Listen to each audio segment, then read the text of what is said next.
Hello everybody, and welcome to the burnt mound workshop theory. Basically, quick one, I'm going to be making a stone, getting one ready and moulded today using the ingredients that I've got from down the burnt mounds.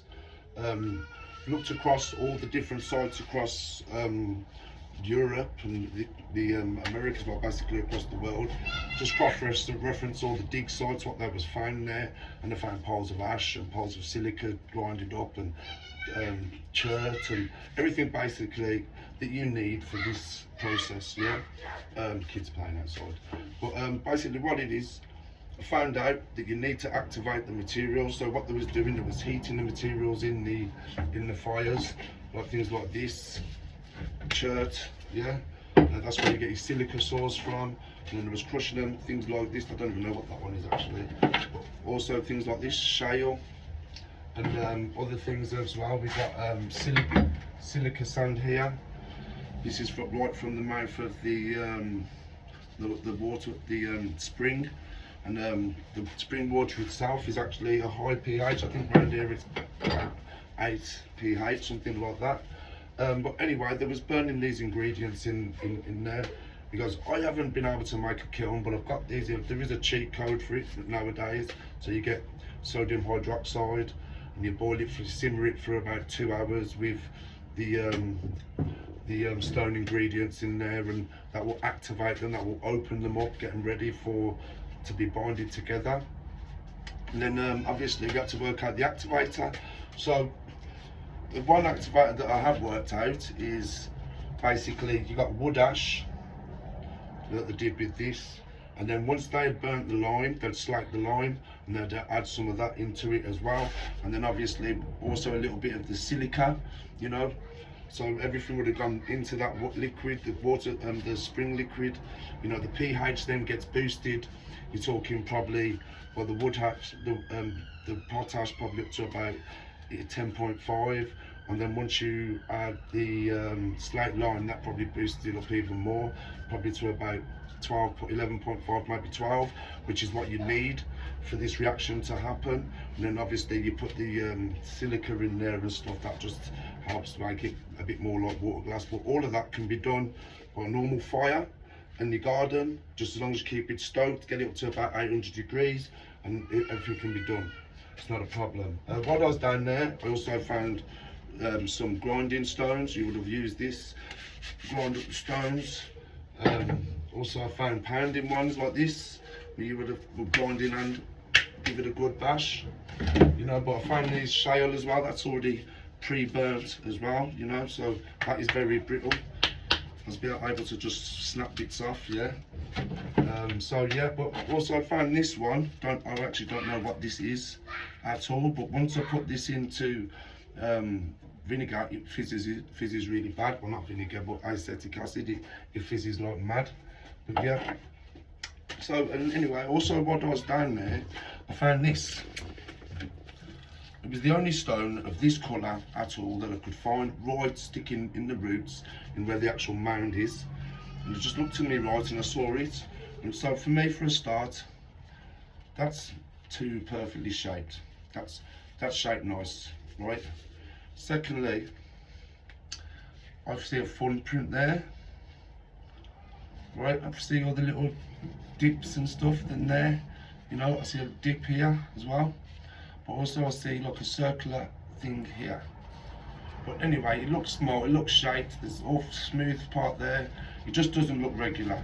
But then when I cracked it open, I cracked it open first, then I looked inside. So that's a bit of a smoking gun for me, because doing the work that I do, it shows me that most stones aren't homogeneous all the way through. You know, if you have a look, it's totally different all the way through, it's not the same all the way through. You know, any stone that you break up doesn't show a uniform. Even this one got little bits of other colours and different grains, you know. So that was a bit of a smoking gun for me. So basically I've collected up, and you know, and I've done a bit of digging, and the more I've dug, the more information I'm getting, the more I'm finding out that these burnt mounds weren't for food, they weren't for saunas, they were processing place, they was doing this work. We've always wondered how the ancients got their megalithic structures, and you know, and I think people like Joseph Daviditz have kind of already proved it, and a lot of work already by Trevor Hawke and stuff. But I think a lot of people, also I've mentioned the Natron theory guys, you know, I think there's a lot of work being done that's kind of proving this. When you take away the aliens and the gods, let's use a bit of common sense, yeah, they had to be doing this. Nobody carries 900-ton rocks anywhere, you know, unless you've got magic and aliens and gods, and that's not for me. So we have a route here that's kind of humans can do, that common sense, doesn't require loads of energy, doesn't require much brains to get there. You know, I found evolution of this from 300,000 BC all the way up to the Romans. Do you know what I mean? So I'm not very good at writing and stuff like that. I do need help for somebody to come in and put it all down on paper and stuff like that, but I do my best, and you know. But anyway, what I'm gonna do today is I'm gonna show you a few little things. So basically, I made this binder myself. This is slate lime with spring water. I did do these 2 little pieces from this. These are still curing, you know, little curing thing, but you know, these are just testing to see how strong the binders would have been back in the day. Obviously this one I'm going to be using today. This one is just going to be ash with a bit of slate lime, but I'm going to do that tomorrow. This one was from diatomaceous earth with sodium hydroxide, simmered for 2 hours.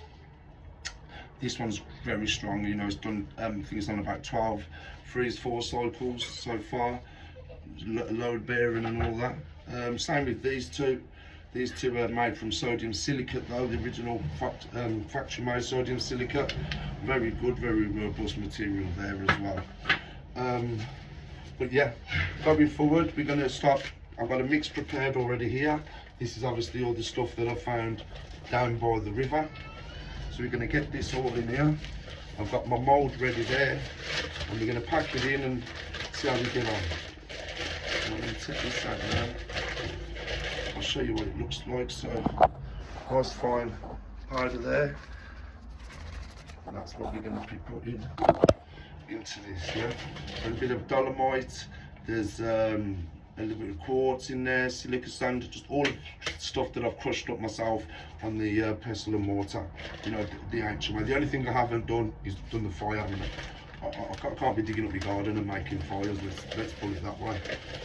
But yeah, we get this done now.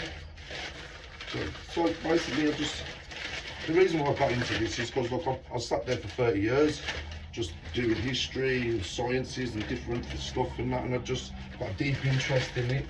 And then I can see all the damage that this global war is doing to the planet as well.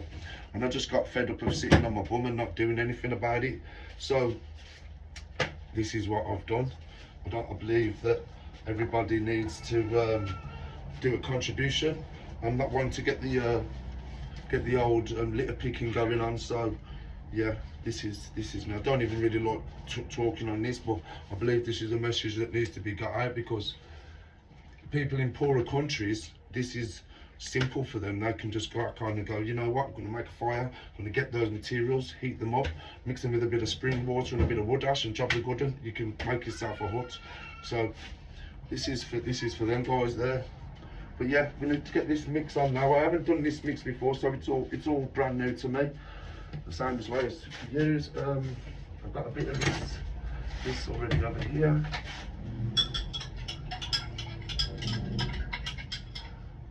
So in this is the secret sauce, homemade activator.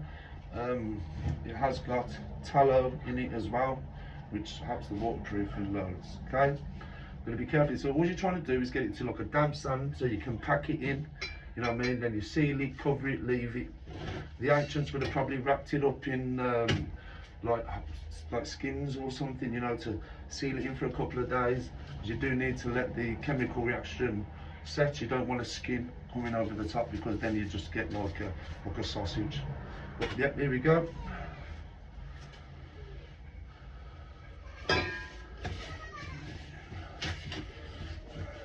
All mixed in. So I've never used it before, so I don't know how fast this is going to react at all, but we will see.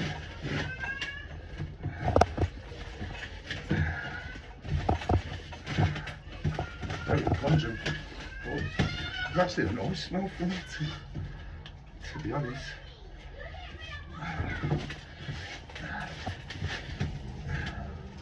So the idea is to get it, so you can get it like this, and you can put your finger in. Perfect. Yep.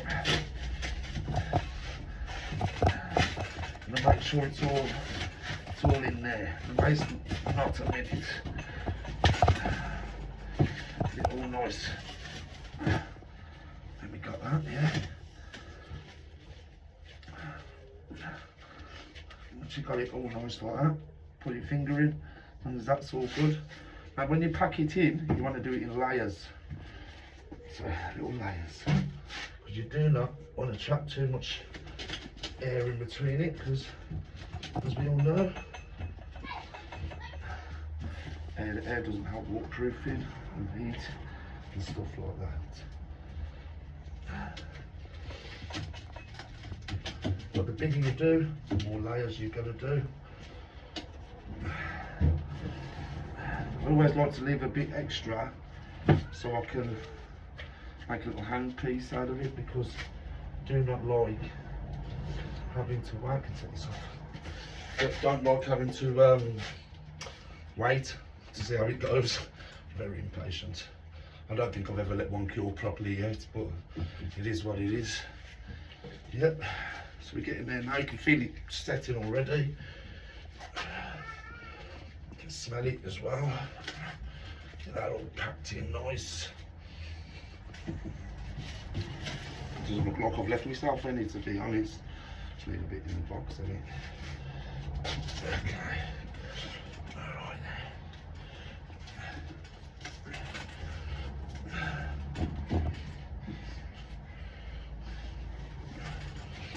Okay, we've got that packed in there.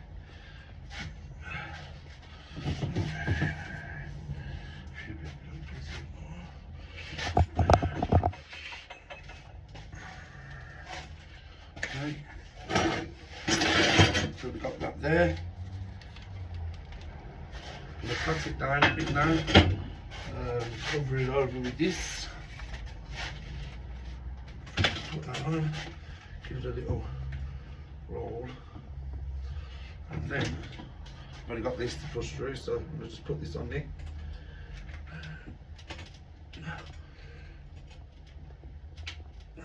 Yeah. And then I'm going to take it off. What we need to do is put a little minute for that to tap it.